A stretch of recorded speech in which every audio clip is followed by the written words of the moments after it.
Good morning, everyone. This is John with Gun.Deals. Today, we're going to be taking a look at something that is very interesting conceptually. This is the Foxtrot mic Gen 2 AR-15 upper receivers.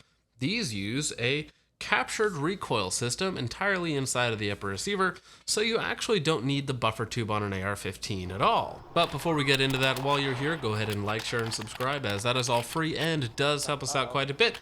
And go ahead and comment your favorite AR-15 gimmick in the comments down below. Now, full disclosure on the Foxtrot mic Gen 2 upper receiver is that I don't have any relationship with Foxtrot mic whatsoever. I do have access to distributor pricing on their products through a third party. However, they were all out of stock, so I actually paid my own money for this. I paid full retail price on a open box model, and I got this 9-inch upper receiver for I think $360, which is pretty darn cheap for what is a novel-ish design and certainly not standard AR-15, especially considering some of the stuff that it comes with. Now, getting into the basics of this little guy, as I mentioned earlier, the entire recoil system is captured within the upper receiver, which is a, on paper, very cool feature and something that does have a couple of advantages. So with our forward charging handle here, we can actuate the system. And again, it is entirely contained within the upper receiver, so you don't need a buffer tube, meaning that you can use a lower receiver that has a Picatinny end plate. And in fact, the Foxtrot mic products Gen 2 upper receiver, if I don't knock my entire table over, does in fact come with a Picatinny adapter for a standard AR-15 lower receiver. This is a very nice value add, as I think the cheapest aftermarket option is $40 or $50, so that saves you $50 if you want to run like a side folding stock or something like that. Now, getting into some other specifics of it before we get into how it operates and how it doesn't operate is, this is of course a 9-inch barrel with a pistol length gas system. It is still a DI AR-15, so this is not a piston system. They couldn't fit a piston with the charging handle assembly, all of that in the same space. It's just too tight to do that. So you do have a standard-ish AR-15 gas block. Now the barrel itself is a very, very lightweight profile. It is, again, 9 inches, 4150 chrome moly vanadium steel, 223 Wylde chambering with a 1-in-8 twist, which is perfectly fine. We'll get into accuracy later on. Some loads performed very well and others kind of mediocre. Now the barrel is a very lightweight profile. I believe it is using a .625 inch gas block. Now, talking about the gas block, it is a very diminutive gas block. There are no set screws, but it is double pinned in place. Now, double pinning on a gas block is somewhat redundant. Once you have one pin, it's pretty much done at that point. But since there are no set screws on it that I can see, 2 pins is perfectly fine. A little bit overkill, but again, not a bad thing by any means. Now, the handguard itself is 8 inches long, 7-sided M-LOK, fairly nice. There is a very interesting barrel nut assembly underneath. Now, the way that the handguard mounts is you have these 2 large cross bolts kind of just sticking out of one side of the handguard that clamp it down to the barrel nut, but they also channel into the barrel nut so that the handguard cannot move forward. And on top of that, there is a notch cut into the top of the upper receiver so that the handguard and the upper receiver actually mate up perfectly. Now, these are not standard AR-15 barrel nuts, handguards, or upper receivers. As you might be able to tell when it's on a lower receiver, it is about a 1/2 inch taller than a standard AR-15 lower receiver, and that is to fit the recoil assembly because it is a little bit taller. And when we get to looking at the bolt carrier group, it's a fairly interesting design. Now, moving back from there to the upper receiver, it is a very sturdy design. It looks to be billet, no forward assist. It does have a bolted on brass deflector and a mil-spec dust cover. Other than that, again, it is not standard mil-spec because it does have a very interesting recoil system going on in the inside. So without further ado, let's go ahead and get into the back end of the Foxtrot mic Gen 2. Now, on the inside, we have our chopped in half bolt carrier group with a second piece bolted onto the top via the gas key to add some stability inside of the upper receiver and to also add some weight. Because, of course, when you remove weight from the bolt carrier group, you are going to increase its velocity.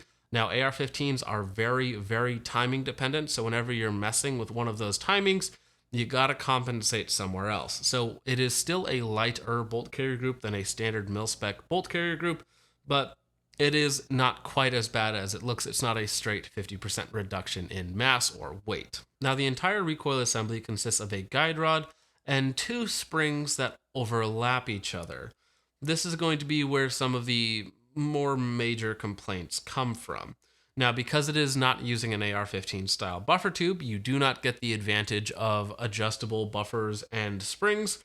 You have these 2 overlapping small springs trying to do the job of a carbine spring and buffer, and they don't really get it done, and the gun does seem to be overgassed or undersprung, whichever one you want to say. Now, before we get to reliability, we should talk about the charging handle, because the charging handle is another defining characteristic of the Foxtrot Mic Gen 2 upper receiver. So, of course, we can lock it back to the rear via this ambidextrous lower. And that right there is going to be one of the problems, especially when it gets cold or when it's not just dripping with lubrication. Those 2 overlapping springs in the recoil assembly really enjoy getting bound up on each other for no reason, meaning that it's somewhat difficult to operate, especially when it gets cold. Now, today when I was shooting it, it was 25 degrees out or so. It was lubricated before firing, fresh out of the box. And there were some slight issues. But again, before we get into that, the charging handle is adjustable. You have technically 4 different positions. You can have up on the right, down on the right, because of course you can flip it to the down position, or of course you can have it on the left-hand side as well. Now, on an AR-15, I use the charging handle once per day if it doesn't have any malfunctions. So I just want it out of the way. So it is up and to the left, meaning that it doesn't touch me whatsoever. If I ever need to actuate it, usually it should be, again, once at the beginning of the day, charge the gun, and then in theory you should be good for the rest of the day. Now, I should also mention that the charging handle itself does not work as a forward assist. It does, however, have a spring return on it, so it will sometimes go forward. Not always, though. I don't know why they just didn't include a slightly stronger spring to make sure that it always go forward. If you angle it down, it'll actually go forward, because it is, of course, sprung, and there I just locked it back. But again, you can tell that the dual internal recoil springs that they have, they're just not quite working properly, and they do get bound up. So even though the charging handle is nice and ergonomic, you have to really yank on it or try and go as fast as possible so that it doesn't have time to bind up, and you can actually lock it to the rear or charge it if you need to. Now, before we get into reliability, I should again mention that this is the 9-inch version with a pistol-length gas tube. So I'm not sure if they're using extra power springs in the back to kind of adjust for that very short gas system, because again, they do make this in, I believe, a 11.5 carbine, 13.7 mid, and then a 16-inch mid as well. So I'm not sure if they're tuning their springs to be extra powerful on the 9-inch version. Now, however, we had probably about a half dozen different stoppages. I did suppress this with a YHM Resonator K, which is a high back pressure can. And unfortunately, the system is overgassed from the factory, and there's really nothing you can do to tune it. There doesn't appear to be an adjustable gas block. You can't swap out the springs to something else. And again, it's not utilizing an AR-15 buffer tube, so you can't simply switch to a stronger spring and heavier buffer. And even when unsuppressed, it was a very, very violently overgassed system. With Tula 55 grain, you were getting very, very forward ejection. Now, you can't compare ejection pattern on this shell deflector versus like a standard AR-15 shell deflector on a mil-spec upper receiver, because of course, just by changing the angle of the shell deflector, you're going to change your ejection pattern. So you can't just take it for a 1-to-1 comparison. However, even with 55 grain Tula, on the coldest day of the year, it was very, very overgassed. Then switching to 55 grain-ish M193, not quite, arms core ammunition, very, very punchy. And the last ammo that I tested was full power Winchester M855, and that was easily the worst recoil I have ever felt on a 5.56. It's punchy, it moves you around a little bit like you would not expect for a 5.56. And keep in mind that I've shot quite a bit out of a 5-inch K tactical upper receiver with a micro length gas system, and that was actually a comparably very, very soft shooting upper receiver compared to this monstrosity. Now again, with it being that overgassed without a suppressor, when I added a suppressor to the system, it became so overdriven that it was outrunning the magazines, and so it would not cycle. at a couple points, and so I had to take off the suppressor for the rest of the shooting, which is a little unfortunate because 9-inch 5.56 does have a lot of blast. And even without a suppressor, with the hotter ammunition, again on a very, very cold day, the gun was lubed, I was still having feeding issues with it. And unfortunately for Foxtrot Mike, there is a very simple solution to this. Either one, just make the gas port size smaller to begin with. Keep in mind, again, I'm using the weakest ammunition on the coldest day of the year, and it's still violently overgassed, even with just cheap steel-cased ammunition, and there's no way to adjust it down. So if they had either just made the gas port smaller, or made some way for the end user to adjust the gas with just a simple adjustable gas block or some other mechanism therein, not only would it make it a more pleasant system to shoot and more useful, as you could use it in conjunction with a non-flow-through suppressor, but it would also make it more reliable as well. In my opinion, there's really not a good reason for a gun like this to ship like this from the factory, when you can just manufacture the gas port a little bit smaller, and that probably should have been figured out in testing and development. Now, we should at least talk about accuracy out of this. Again, this is a 9-inch 5.56 barrel, or 223 Wylde barrel, I should say, and we actually got some pretty decent accuracy. So starting off with that Winchester M855 at 50 yards, it put up about a 1.5 to 2 inch group, which is perfectly fine for M855. That is not known for being a particularly accurate load. Then moving on to 75 grain Hornady Performance, that shot also at about 2 inches, which is pretty bad for a really good match ammo. However, we followed that up with some SIG Marksman 77 grain OTM, and that shot 4 rounds into the exact same hole.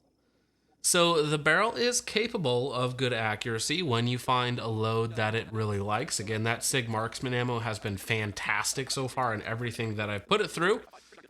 So that seems to really like this short barrel, and is nice to see a group that good, and that is actually why we have this huge 1 to 10 LPVO on here, even though I tested it with a red dot, is this one here was what I used for the accuracy portion of the video. So it is capable of good accuracy, and with basic ball ammunition gets acceptable accuracy. My intended use case for this was essentially a folded PDW plus bag gun, basically. So I will personally find a way to remedy the issues with the gas system, make it a little bit softer to shoot. It will end up with a folding Picatinny stock, and of course suppressed as well. And even if Foxtrot Mike can't do it, I will find a way to make this run reliably and run the way that I want it to, but that will be for a future video. So with all that out of the way, guys, let me know what you guys think of the Foxtrot Mike Gen 2 upper receivers. This is the 9-inch version. Not hyper impressed with it. Maybe the other longer versions are better. I have heard good things about some of the other versions floating around. This one, not so much. So once again, with all that out of the way, guys, thank you so much for watching. I hope you all enjoyed. I will see you in the next one. Peace off.